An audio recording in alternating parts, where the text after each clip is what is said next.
Bom dia, crianças. Vamos então para a aula de leitura do dia 4/8 de 2020. A história é da autora Ruth Rocha. A Escolinha do Mar é o título do livro. Aqui nós temos então a segunda capa. Quem foi o ilustrador foi Adilson Farias, tá? E vamos então para a historinha. A escola de Dona Ostra fica lá no fundo do mar. Nessa escola, as aulas são muito diferentes. O Dr. Camarão, por exemplo, dá aulas aos peixinhos menores e diz assim: o peixe inteligente presta atenção àquilo que come. Não come minhoca com anzol dentro, nunca. O peixe elétrico ensina a fazer foguetes e diz assim: quando o nosso foguete ficar pronto, vamos à Terra. Os homens não vão à Lua? E o maestro Vila Peixes ensina aos alunos lindas canções. Como pode o peixe vivo viver fora d'água fria? E assim por diante, né, crianças? Os alunos dessa escola não são apenas peixes. Há, por exemplo, Estela, a pequena estrela do mar, tão graciosa que é a primeira aluna da aula de balé. A Lulita, a pequena Lula, que é a primeira em caligrafia, porque já tem dentro dela pena e tinta. Caligrafia, criança, antigamente tinha curso, né, de como escrever bem bonitinho, bem redondinho. Isso se chama caligrafia, tá? E a Alceripatola, que só sabe andar de lado e por isso nunca acompanha a aula de ginástica. Mas nem todos os alunos são bem comportados. Quando o Dr. Camarão se distrai escrevendo na concha, Peixoto, o peixinho vermelho, solta bolhas tão engraçadas que os outros riem. O Dr. Camarão se queixa e diz assim: estes meninos estão ficando muito marotos. Fazem estripulias nas minhas barbas. Estripulia, crianças, é ficar mexendo na barba dele, tá? No fim do ano, Dona Ostra, que é uma professora muito moderna, leva seus alunos para uma excursão pelo fundo do mar.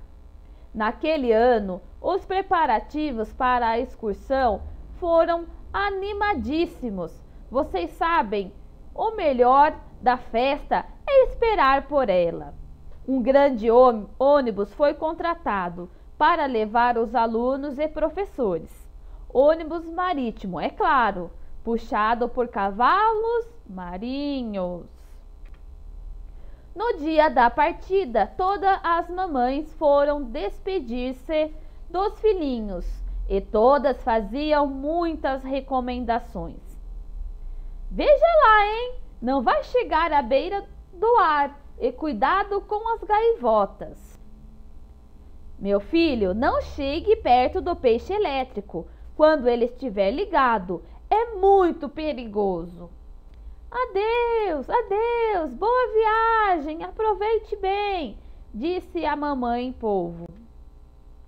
E eles aproveitaram mesmo. Que beleza é o fundo do mar! E como aprenderam? Veja a Dona Ostra, que peixão tão grande dando de mamar ao peixinho.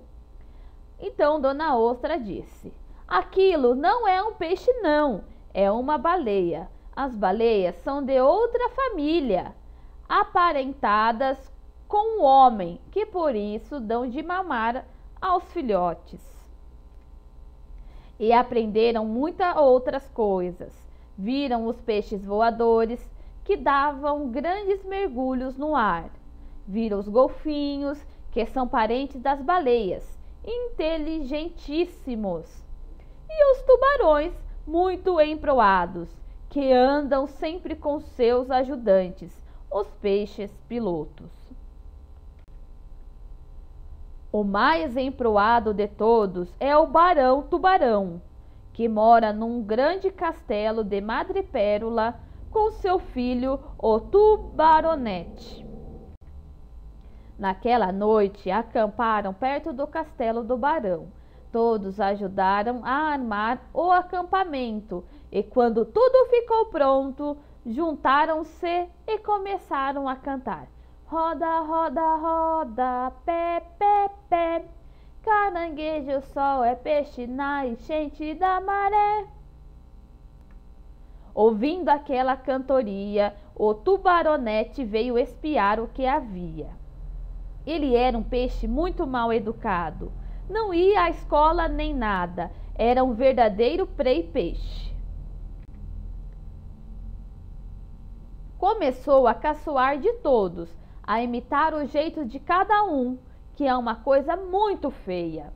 Dona Ostra ficou aborrecida e disse: olha aqui, menino, se você quiser pode ficar, mas tem que se comportar direitinho como os outros. Tubaronete era mesmo muito mal educado. Avançou para Dona Ostra, vermelhinho de raiva, e disse: eu não preciso de vocês, seus peixes de água doce, seus peixes de lata. Arrancou a pérola de Dona Ostra e fugiu, espirrando água para todos os lados. Dona Ostra se pôs a chorar. Ah, minha pérola, como é que vou passar sem ela? Já estava tão acostumada. Então o peixinho disse: ah, Dona Ostra, não se aflija.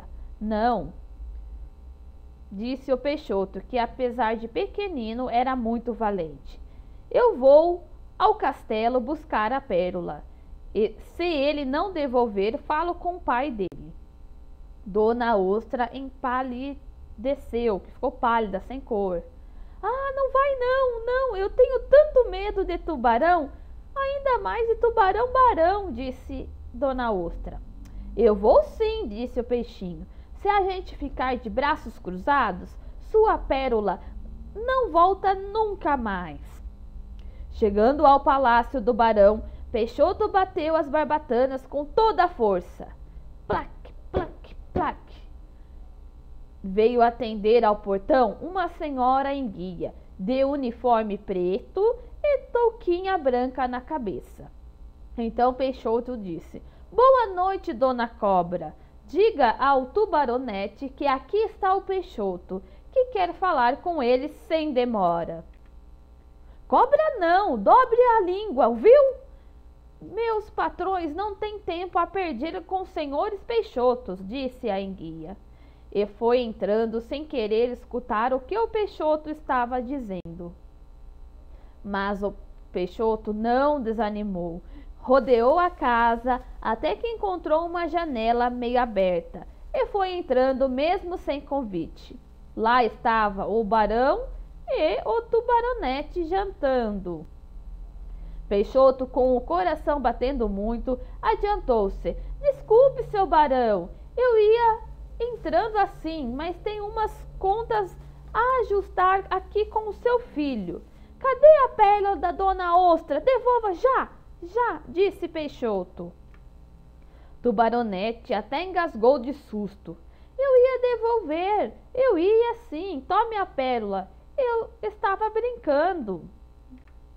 O barão Tubarão levantou-se furioso. De que é que vocês estão falando? Pelo jeito, o senhor, meu filho, já aprontou mais uma das suas. É a vergonha da família, Tubarão. Vou lhe aplicar um castigo tremendo. Peixoto ficou com pena do tubaronete e disse: olhe, seu barão, eu acho que o tubaronete é assim porque ele não sabe nada. Porque é que ele não vai na escola como os outros peixes. O barão não disse nada, mas no ano seguinte, Tubaronete foi o primeiro aluno que se matriculou na escola de Dona Ostra. Faz muito tempo que essa história se passou. Tubaronete já não é mais aquele peixe sem educação que era naquele tempo. Ele agora é o aluno de Dona Ostra, dos mais aplicados. E ele quem apaga a concha para os professores. E é agora o melhor amigo de Peixoto. Os dois já combinaram que quando se formarem vão ser sócios. vão fundar uma grande agência de turismo para fazerem sempre outras viagens pelo fundo do mar. Assim então terminou a nossa história.